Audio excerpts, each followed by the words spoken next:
இன்றைக்கி எடுத்துருக்க டாபிக் பார்த்திங்கன்னா தீட்டுனோடனே நமக்கு ஞாபகம் வரது என்னென்னு பார்த்திங்கன்னா, நம்ம பொண்ணுங்க பெரிய பொண்ணாயிருவாங்க, அது தீட்டுன்னு சொல்லுவாங்க. அவங்க வீட்டுக்கு போய் யாரும் சாப்பிட மாட்டாங்க, இறந்துட்டாங்கன்னா அவங்க வீட்டுக்கு போய் யாரும் சாப்பிட மாட்டாங்க, தீட்டு அது சேராது அப்படின்லாம் சொல்லுவாங்க.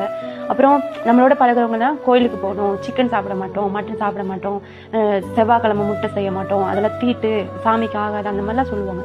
உண்மையாலுமே தீட்டுனா என்ன அப்படின்னு ஆண்டவர் சொல்றாரு. நம்ம கேட்கலாமா? மத்தேயு 15வது அதிகாரத்துல 11வது வசனம், வாய்க்குள்ள போகிறது மனுஷனை தீட்டுப்படுத்தாது.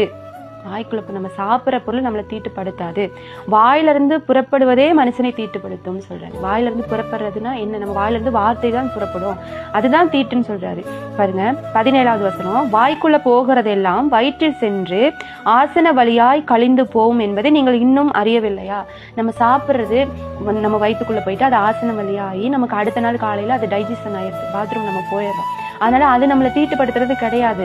ஆனா ஏசப்பா சொல்றது 18வது அதிகாரம், வாயிலிருந்து புறப்படுகிறவைகள் இருதயத்திலிருந்து புறப்பட்டு வரும், அவைகளே மனுஷனை தீட்டுப்படுத்தும். நம்ம வாயிலிருந்து வார்த்தைகளை பேசுறோம்ல, அந்த வார்த்தை இருதயத்திலிருந்து புறப்பட்டு வரனால அதுதான் ஒருத்தவங்களை தீட்டுப்படுத்தும்னு சொல்றாரு. எப்படின்னா ஒருத்தவங்களை சபிக்கிறது, கெட்ட வார்த்தை பேசுறது. அப்புறம் நாளைக்கு சர்ச்சுக்கு போறோம் அப்படின்னா பாத்தீங்கன்னா அங்க போயிட்டு ஒருத்தவங்களை சபிச்சுட்டு நாசமா போவோம், அந்த மாதிரி எல்லாம் சில கடினமான வார்த்தைகளை சொல்லிட்டு நம்ம சர்ச்சுக்குள்ள போறது, அது நமக்கு தீட்டுன்னு சொல்றாரு.